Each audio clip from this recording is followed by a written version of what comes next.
Good morning and welcome to another online Sunday school class with Tunnel Hill Baptist Church.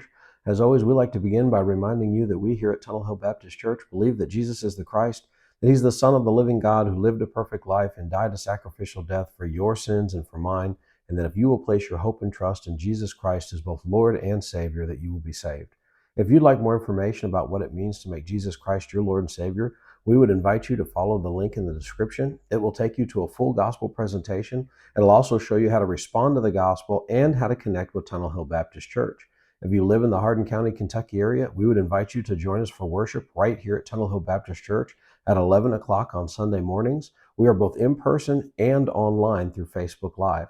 If you do not live in the Hardin County, Kentucky area, we would still like to connect with you because we would love to help you find a Bible-believing church where you do live. As we continue on in our study of the book of Genesis, we are in session 13. Session 13 is titled Purged, and we're going to be looking at Genesis 19, verses 12 through 26. So again, this is session 13, titled Purged, looking at Genesis 19, verses 12 through 26.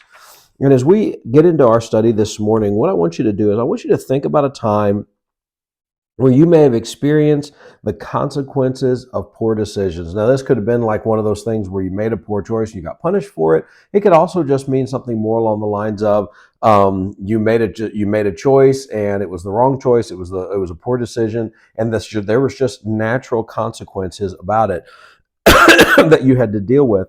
With that in mind, the book asks this question. It says, looking back, what could you have done differently, and how might things have changed the outcome if you've done things differently? And so here's what I want you to do. As we go through our study today, we want you to take the time to interact with our lesson. And so we want you to pause the video and then just take some time. And if you're watching this by yourself, to get a pen, paper, write some things down. If you're watching this with your spouse or family or whoever it might be, take some time and actually discuss it and have those conversations. And then just whenever you're done, go ahead and hit play again, and we'll keep going in our study. So again, we want you to think about a time that you made a poor choice and it had consequences. And then looking back on that time, what could you have done differently, and how might that have changed the outcome? Take a couple minutes, write some things down, discuss that, and then we'll keep rolling in our study.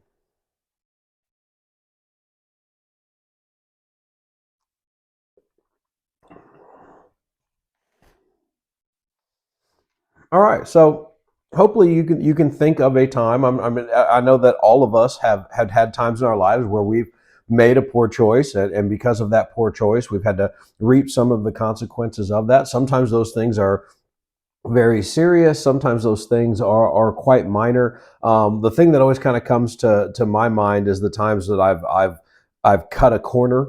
I'm really trying to think of a specific, but I just kind of think about kind of doing work around the house, and instead of taking the time, investing in the right thing, doing the right thing, I can think of all of these times where instead what I did is I cut a corner. I tried to do something easy, or I tried to do something without really thinking about it. And because of that, I ended up having to either do it over again, or it wore out really quickly. And just in light of the fact that I tried to cut the corner, I tried to do it quickly and easily without much effort, I ended up paying the consequences of it. So that was kind of what came to my mind in this situation. And so often in life, we fail to consider the consequences of our actions. And there's a lot of reasons why we might do something like that. We might be in a hurry.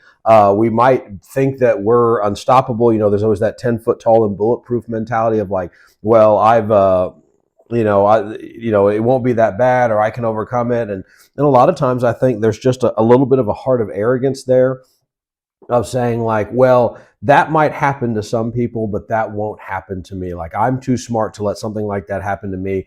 I've got the secret. I've got the trick. I'm going to overcome this. And so because of that, there's lots of times where we think that we won't have a problem, or we think that we won't have that problem because we're the exception to the rule, and therefore we don't really consider what are going to be the outcomes to the decisions we make. The book says this. It says, in this session, we will dig into the consequences that came to Sodom and Gomorrah as a result of the sinful choices that the residents of these cities made. Those consequences also had an impact on Lot and his family. While the story contains judgment, it also highlights God's mercy and God's grace. And so let's dive into our passage. We're going to kind of jump right into the middle, and I want to give you a little bit of context as we do so.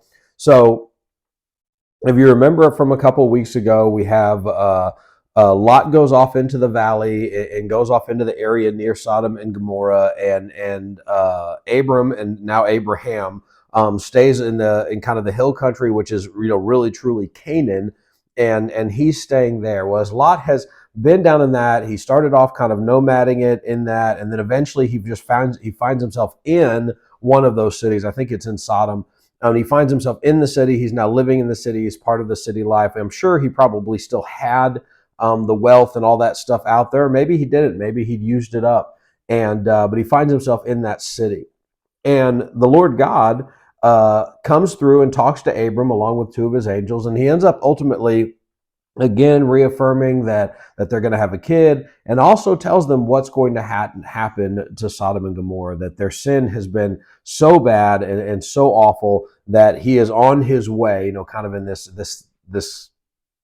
makes it look like a person and all that stuff, but he is on his way to destroy these cities.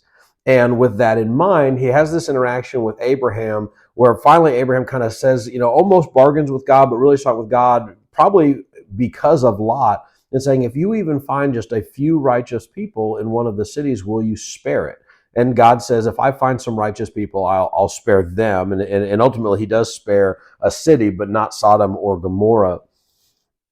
And because of that, so then they go down, they encounter Lot, all of these things happen. And then we're going to be jumping in verse 12. And as we do this, I want you to listen for the interaction that the angels of the Lord have with Lot and with his family. So we're going to pick up in verse 12, and it says this. It says, then the angels said to Lot, do you have anyone else here, a son-in-law, your sons and daughters, or anyone else in the city who belongs to you? Get them out of this place, for we are about to destroy this place, because the outcry against its people is so great before the Lord that the Lord has sent us to destroy it. So Lot went out and spoke to his sons-in-laws who were going to marry his daughters. Get up, he said, get out of this place, for the Lord is about to destroy the city. But his sons-in-law thought that he was joking. At daybreak, the angels urged Lot on. He said, get up. Take your wife and your two daughters who are here, and you will be swept away in the punishment of the city. And he hesitated because the Lord's compassion for him. The men grabbed his hand and his wife's hands and the hands of his own daughters, and they brought them out and left him outside the city. As soon as the angels got them outside, one of them said, run for your lives. Don't look back and don't stop anywhere on this plain. Run to the mountains or you will be swept away. So as we look at the interaction between the angels and Lot, first off, we see them give kind of the first warning, which was, go tell anybody you care about to leave. And at this point in time, Lot has two daughters.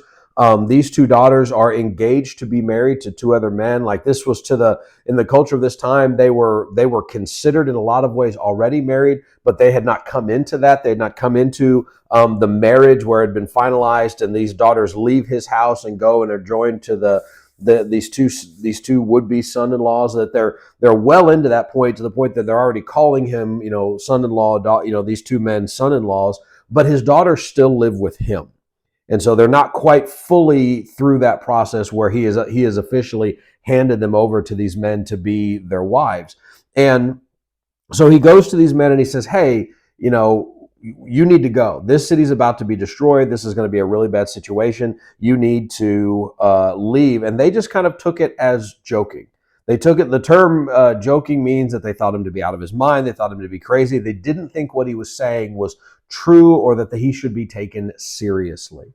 And so the next morning, when things are about to happen in Sodom and in Gomorrah, these angels ultimately literally grab them and say, you have to leave, pull them out of the city, drag them out of the city, and when they get them out, say, run. You need to go. This is happening. There's a sense of urgency. This is happening now. We've given you every opportunity to get out of here. You have to go. And even throughout this whole process, we see the consistent hesitation of Lot to actually go. He tries to tell his son, the would-be son-in-laws, they're not interested. They tell him to leave. They hesitate. They drag him out. They tell him to leave again. And like, listen, this is a matter of urgency, but you see Lot continuing to hesitate. Something to know about our passage today.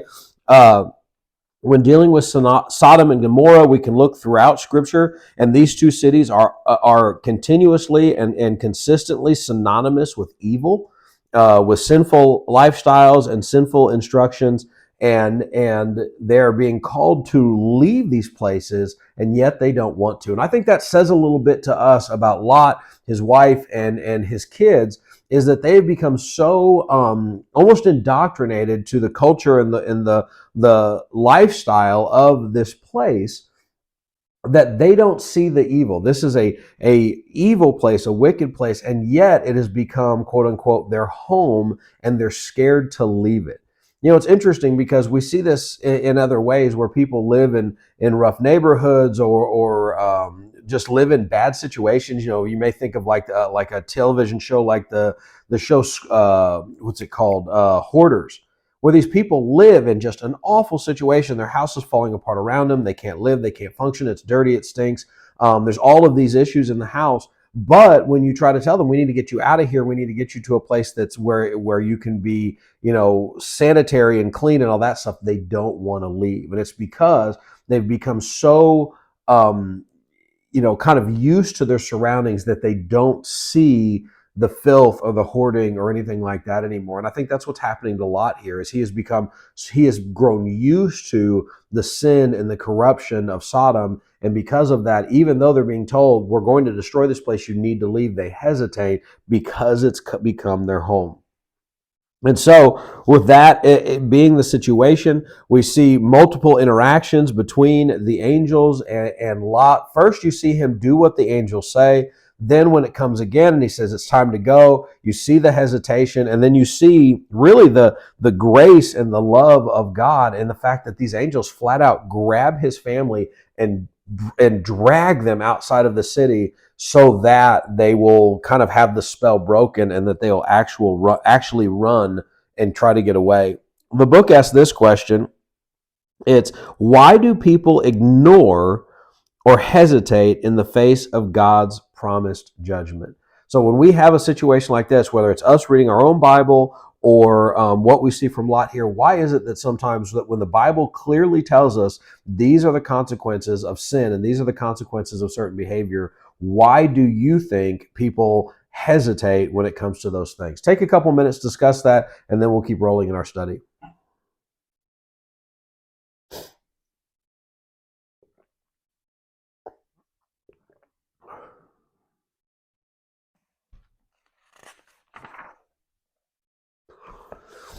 All right. Well, there's lots of reasons you could give for why they might have hesitated, why they may have, why people might hesitate. And I think one of the interesting things about Lot and his family is this kind of idea of they question the urgency of it all. Did they really need to leave right now? Did they really need to make a change right now? Like, was it really that imminent, or did they have time?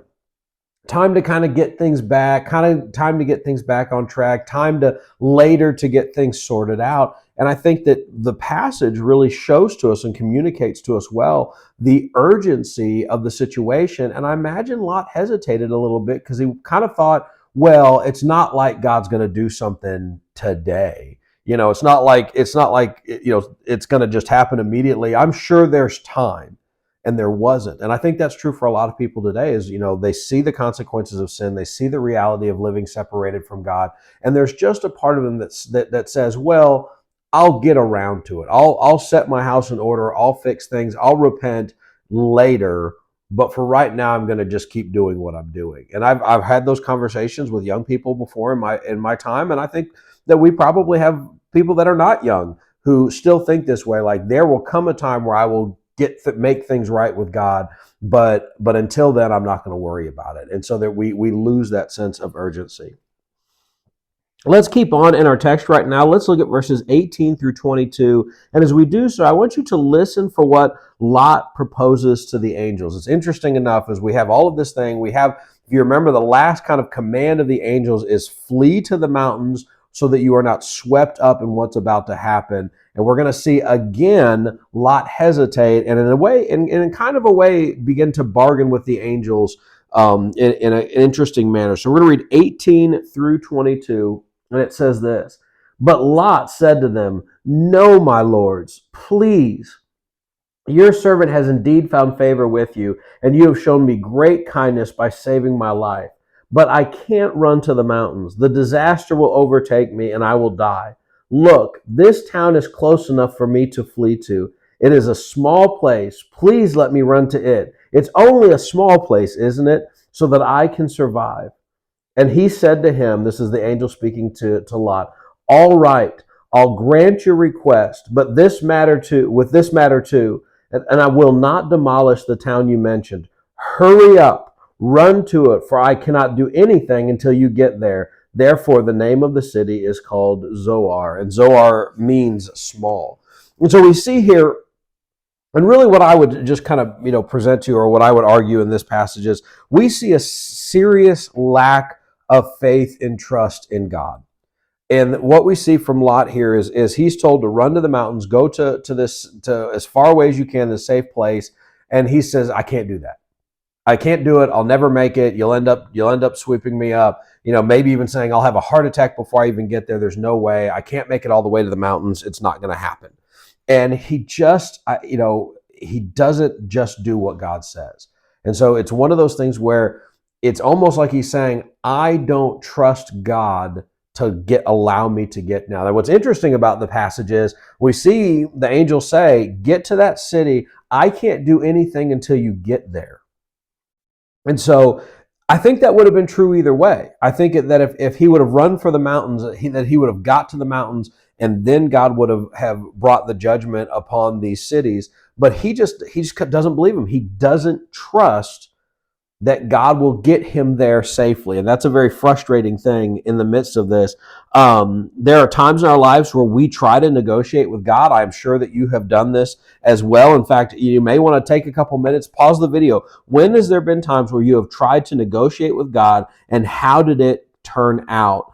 And what are the dangers of not completely following the directions of God in our lives? Why don't you take a couple minutes, pause the video, and discuss that. When are times that we've negotiated with God, and what are the consequences of not fully obeying the commands and the directions of God? Take a couple minutes, pause the video, and then we'll keep going in our study.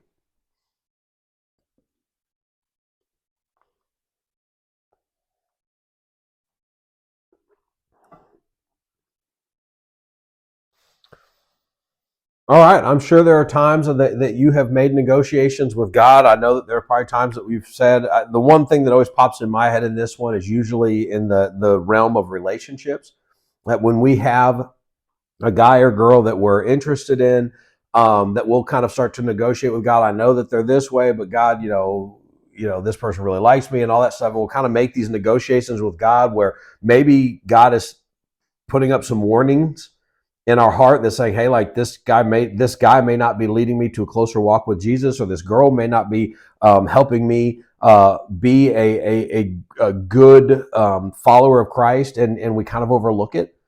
And then along with that, what happens when we don't follow God's directions? And really, when I think of that, I was reading just recently in the book of Joshua, and it was beginning to talk about how they distributed the land and all that stuff to all the tribes of Israel. And one of the things that consistently gets mentioned through those passages is that there were still Canaanites in the land.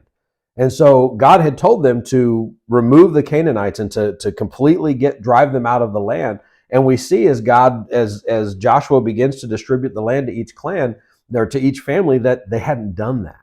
And we can see from that, by not fully obeying God's directions when it came to the taking of the promised land, that leads us into the idolatry that we find in the book of Judges, and ultimately the idolatry that we see come into Israel in Solomon and all of the kings of the divided kingdoms. And it all begins with them not fully obeying the commands of God in the conquering of the promised land. The book has this to say, People often make excuses for not obeying the things that God has asked them to do. God was gracious to Lot as a fulfillment of the promise to Abraham. Lot's conversation illustrates how people often approach God with their questions. Please let me do this. Please let me do that. And then the book asks this question. It says, do your responses to God typically more resemble Lot or more resemble Abraham, and why? Why don't you take a couple minutes and kind of think through that question a little bit? Do the way you respond to God, the way you talk to God, does it look more like Lot or more like Abraham? Take a couple minutes, discuss that, and then we'll keep going in our study.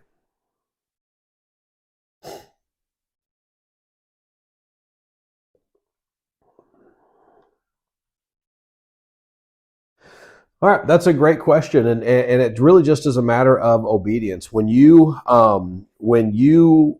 are praying over your word, when you're praying to God, when you're reading the word, do you find yourself kind of in a negotiation with God, saying, God, please don't make me do this, or can I do this, or God, if you do this, I'll do that, or do you just say, God, I trust you?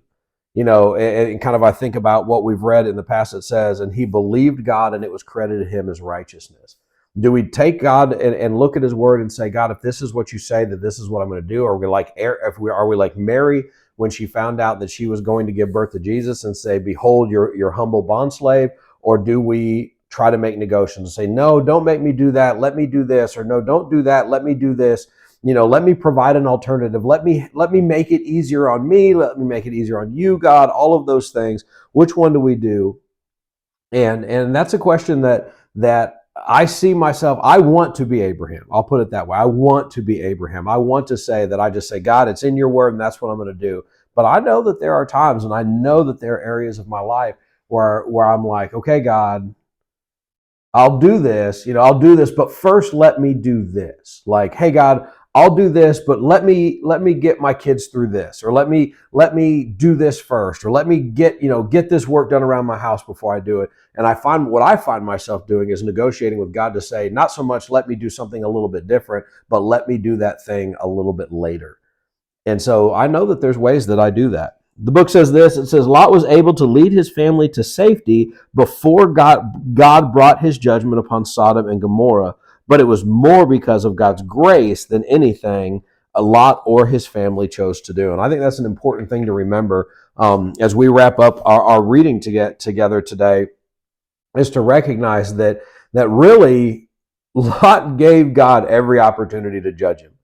And God, in his graciousness and his love for Abraham, and just in the little bit of obedience that Lot showed, God spared him. But it is really, truly, wholly an example of God's grace and his mercy, and not so much anything with Lot and his righteousness. The Bible does actually speak of Lot as a righteous person, especially in comparison to the rest of the people in Sodom.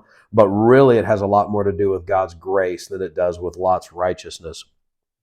Let's look at the rest of this passage. We're going to look at verses 23 through 26. And I want you to look for God's judgment on these cities and kind of what happens from there. So picking up in verse 23, we see this. The sun had risen over the land when Lot reached Zoar. Then out of the sky the Lord rained on Sodom and Gomorrah, burning sulfur from the Lord. He demolished these cities, the entire plain, all the inhabitants of the cities, and whatever grew on the ground. But Lot's wife looked back and became a pillar of salt.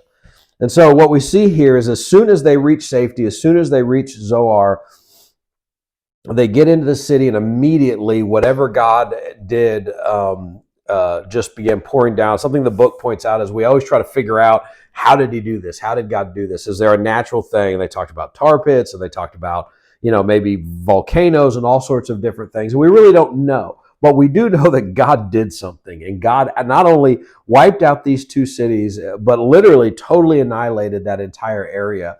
There's a lot of belief on what may have happened to Sodom and Gomorrah. I thought I'd heard stories of finding stuff. I think it wasn't necessarily that we were finding artifacts from Sodom and Gomorrah, but rather we found artifacts talking about that these cities existed at one point. that were non-Jewish writings, saying like, yeah, there really was a city named Sodom and there really was a city named Gomorrah. One of the theories the book points out is that ultimately these cities were destroyed, and that the Dead Sea, that really salty sea, kind of eventually expanded and covered those areas. And so now that the places that would have been Sodom and Gomorrah are now underwater in the Dead Sea, and really not only destroyed these cities, but completely annihilated that entire plain. That this was once a kind of lush, fertile, good place for animals, for livestock, and now it would be a barren wasteland, good for nothing.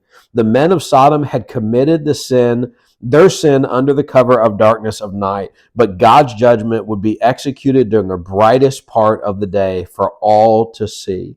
And so what we see is that happens, but then we get this really interesting thing. All of this happens. We demolish the city, the entire plain, all the inhabitants, everything that was on the ground was utterly destroyed. And then we have this last statement that says, and Lot's wife looked back and became a pillar of salt. And I would probably place the argument, it's hard for me to believe that they make it to the city. When they make it to the city, they didn't turn around and look. Like, it would be hard for me to believe that they didn't turn around and look. Maybe they did. Maybe they got in there, they heard it going down, and they said, cover your eyes, get down. Things are going bad. And it says that she looked back and she became a pillar of salt. Clearly, this is an idea that she was killed in some way, shape, or form. She either became salt or became coated in the salt and sulfur that was associated with it. And I think all of that goes back to her heart was still in Sodom. That when she looked back, it was a looking back longingly to say, life was good there. That was my home. Almost an idea of, I wish I'd never left that there. And so kind of the sad reality is her heart was there. And so she kind of had the same fate that they had. And so we look at that, and that idea of that she turned around, she looked back and became a pillar of salt, is because there was no idea that for her, it was not that they were being judged righteously. It's not that they were evil, wicked people, but those were her people. That was her home. And she wanted to be there. And so she ultimately ended up sharing in their fate. The book asks this question. It says, what might cause a person to look back to witness God's judgment? I've given a little bit, but what are some other reasons that someone might look back to witness God's judgment? Take a couple minutes, think about that, write some things down, discuss it, and then we'll begin to wrap up our study.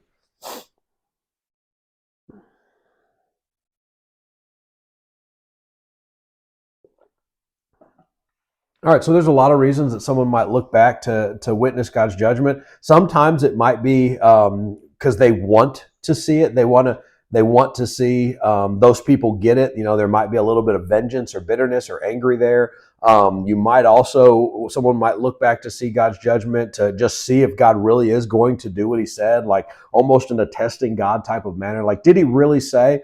I mean, even with Lot's wife, there may have been an element to it that she thought, well, as soon as whatever happens passes by, maybe I can go back. Maybe it won't be as bad as they said. How often do we hear about thunderstorms and snowstorms and whatnot, and the weather kind of passes through and ends up not being that bad? And maybe she thought, well, maybe it won't be that bad. There's a lot of things. Well, did God really do what he said he was going to do, or did we misunderstand it? There's lots of reasons. And not all of them are bad. Some of them could be because they want to see God's glory and God's power on display. There could be good reasons, but I think judging by what happens to Lot's wife, I think that her looking back and becoming a pillar of salt has more to do with a lack of faith than a deep-seated faith and trust in God. God brings destruction on those who dishonor him. Lot's wife dishonored God by not obeying the direct command through the angels. And so that's what we see happen here. As we close out our study, there's a couple things that the book really wants us to understand. One, that believers must heed God's warnings with urgency. When the Bible warns us against something, when God warns us against something, we should take those things seriously and not tell ourselves, well, we'll be obedient to those warnings, or we'll heed those warnings later or at a different time, but we'll do it right now. Believers can approach God with honest questions. I think that's important to note, that we can say, hey, God, how do I do this? What do I do? What's going to happen? But then also have to be okay with the answers. And lastly, that believers should be careful to obey God in all things. This leads us to our final question of the day, which is, what is our role in communicating God's warning to other people? And how can we do so with both urgency and compassion? So when we see the angels in our passage, they warned about it, they were urgent about it, they did all those things. How do we, as followers of Jesus or as a church or as a Sunday school class, how do we communicate the warnings that God has and then do so with urgency and compassion? Take some time to discuss that. Close your time in prayer, and then we would invite you to join us right here for worship at 11 o'clock. We're in person. We're also online through Facebook Live. Thank you so much for joining us today. God bless.